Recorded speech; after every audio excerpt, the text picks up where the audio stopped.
Hingga tiba-tiba muncul sosok menyerupai monyet sangat besar, dengan mata merah menyala. Dan saat tengah malam, sosok monyet tinggi besar dengan mata merah menyala tiba-tiba ada di kamar itu.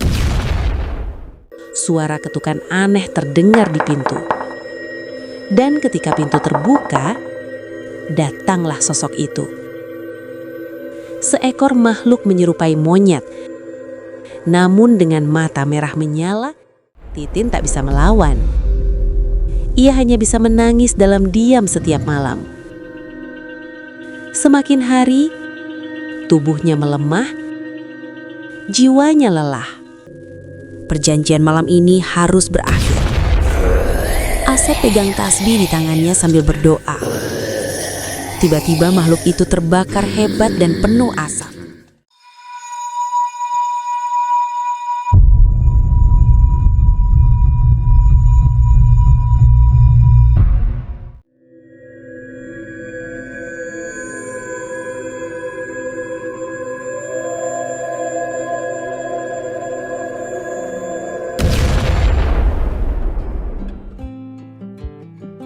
Di sebuah pelosok desa yang sunyi, hiduplah seorang janda cantik bernama Titin.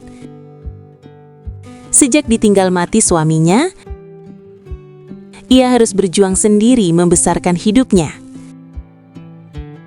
Ia membuka warung makan kecil di pinggir jalan, menjual nasi, sayur, dan gorengan sederhana. Namun kehidupan tidak semudah harapannya. Warungnya sering sepi. Penghasilannya tak cukup untuk bertahan. Setiap malam, Titin sering termenung di depan warungnya yang remang-remang, ditemani lampu minyak dan suara jangkrik. Hatinya dipenuhi kegelisahan. Hingga suatu saat, Titin nekat menemui sosok ibu tua di gubuk kecil. Rumah gubuk yang berada di ujung satu pedesaan. Titin datang ke tempat itu petunjuk dari seorang teman. Dan ternyata memang ibu tua itu seorang kuncen. "Titin, saya akan bantu kamu bertemu dengan satu sosok. Dan kamu mintalah apa yang kamu mau." Saat malam tiba, Titin diantar kuncen itu ke suatu tempat pinggiran hutan yang ada pohon tua besar dan di bawahnya ada batu besar. "Titin, kamu duduk di batu itu. Bersila lengkap dengan sesajen. Tunggulah sosok itu muncul." Akhirnya Titin ditinggalkan sendiri melakukan ritual. Duduk di atas batu besar, lengkap dengan sesajen. Untuk beberapa jam, tak ada kejadian apapun. Hingga tiba-tiba muncul sosok menyerupai monyet sangat besar, dengan mata merah menyala.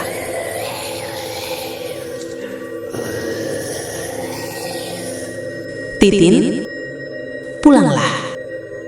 Ingat, setiap malam Jumat, tunggu kehadiranku dan puaskan aku." Malam Jumat tiba. Titin sudah tak berpikir apapun. Di pikirannya yang penting punya segala apa yang Titin mau. Dia sengaja memakai daster tipis yang begitu menggoda laki-laki yang melihatnya. Dan saat tengah malam, sosok monyet tinggi besar dengan mata merah menyala tiba-tiba ada di kamar itu. Tapi anehnya, sosok itu perlahan berubah jadi sosok pemuda sangat tampan. Dan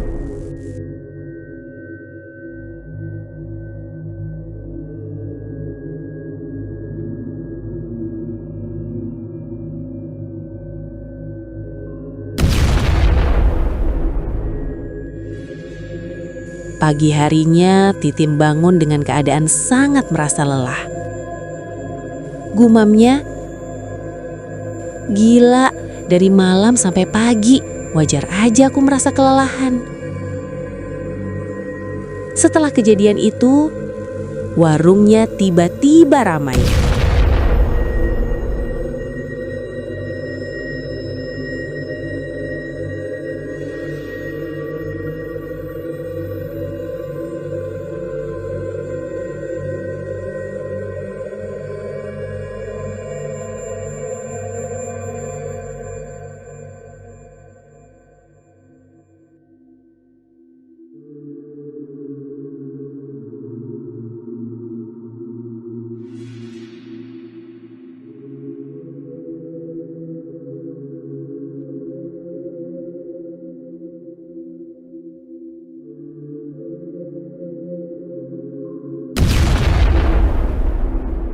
Uangnya mengalir deras. Ia bisa membeli rumah besar, mobil, bahkan memperluas usahanya. Namun, kebahagiaan itu palsu. Setiap malam Jumat, tepat tengah malam, suara ketukan aneh terdengar di pintu. Dan ketika pintu terbuka, datanglah sosok itu. Seekor makhluk menyerupai monyet, namun dengan mata merah menyala dan aura yang menyesakan. Titin tak bisa melawan. Ia hanya bisa menangis dalam diam setiap malam. Semakin hari, tubuhnya melemah, jiwanya lelah. Semua berlalu begitu singkat. Titin menyadari tak merasakan kebahagiaan. Meskipun dia sudah punya segala apa yang dia inginkannya. Hari-hari yang dilalui hanya penderitaan batin. Meskipun tetangga memujinya, mengaguminya, yang mereka tahu Titin berhasil jadi sosok yang sukses dalam usahanya.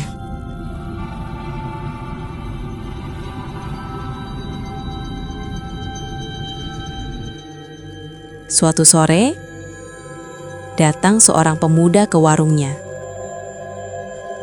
Namanya Asep. Penampilannya urakan. Celana jeans sobek, kaos lusuh, rambut sedikit acak-acakan. Sekilas seperti preman jalanan. Tapi tatapannya tajam dan tenang. Saat Titin memberikan pesanan makanan yang Asep pesan, anehnya, Asep hanya diam tak memakan hidangan itu. Titin pun bertanya, "Kurang apa, Mas?" Asep pun menjawab dengan jawaban yang mengagetkan. "Bu, hentikan semuanya." Titin kaget. "Kamu tahu yang terjadi, Mas?"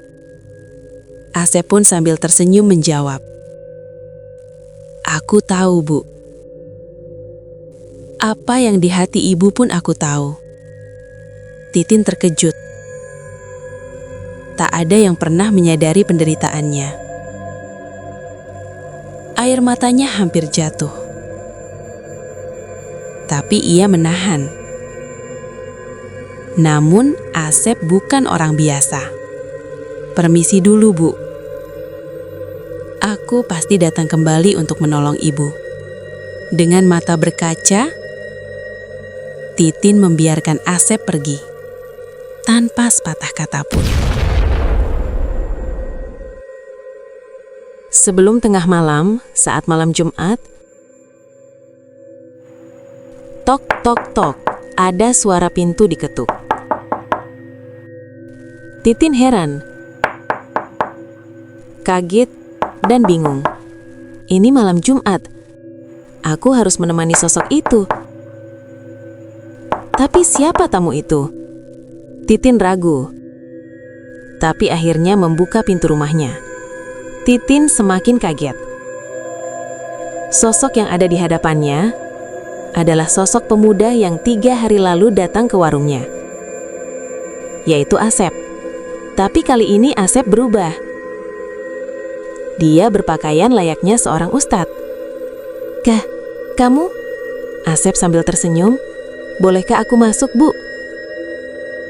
Titin dengan gugup menjawab. Tapi..." Dengan nada tenang, Asep menjawab, "Percayalah sama aku, Bu." Tak ada pilihan lain. Titin mempersilahkan Asep masuk. Asep mengatur sebuah rencana. Tapi Titin selalu memohon, "Pergilah, ini semua aku yang bertanggung jawab." Asep menjawab dengan tenang, "Pokoknya, Ibu cukup ikuti semua rencana." Akhirnya Titin mengikuti rencana Asep. Titin duduk di atas ranjang, sementara Asep berada di balik lemari. Saat tengah malam, akhirnya sosok monyet besar dan mata merah menyala pun tiba-tiba muncul.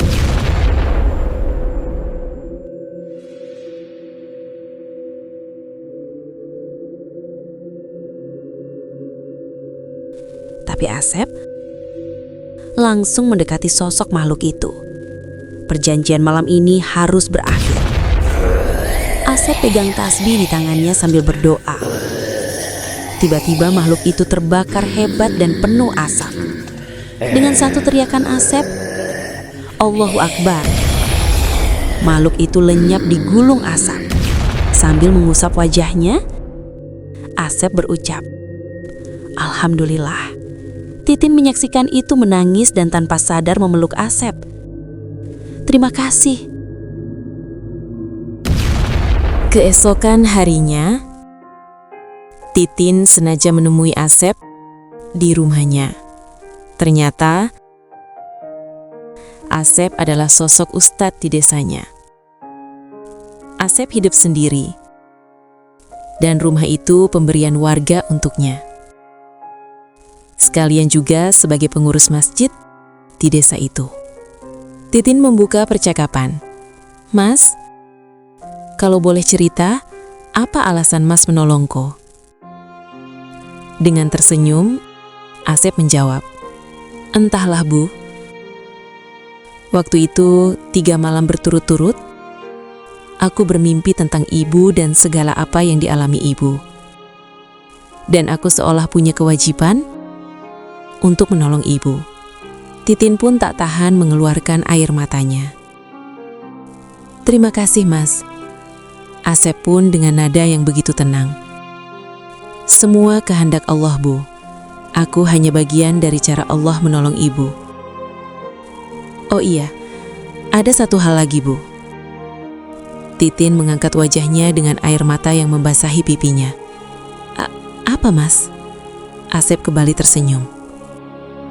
"Maukah Ibu jadi istriku? Tapi dengan satu syarat."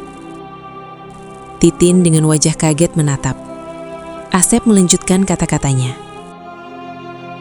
"Syaratnya, Ibu harus tinggalkan semuanya. Hidup di sini, dan nanti kita bersama cari jalan usaha baru di sini."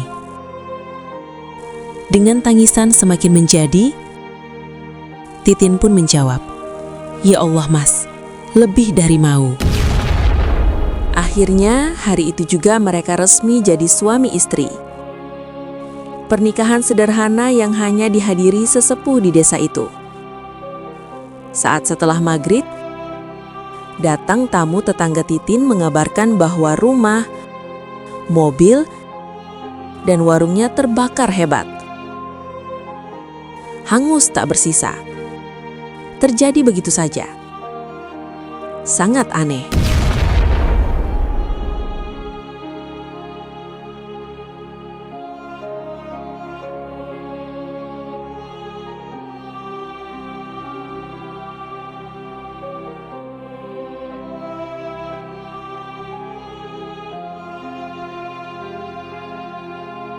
Mendengar kabar itu, Titin memeluk suaminya dengan tangisan bahagia. Aku tak pernah menyesali semuanya hilang begitu saja. Sebaliknya, aku merasakan kebahagiaan yang tak bisa aku ucapkan saat aku bersamamu. Hari-hari berlalu. Titin dan Asep membuka warung makan kembali dengan modal seadanya. Tapi mereka menjalani semua itu penuh kebahagiaan. Rizki yang halal dan barokah, tersimpan kebahagiaan yang hakiki.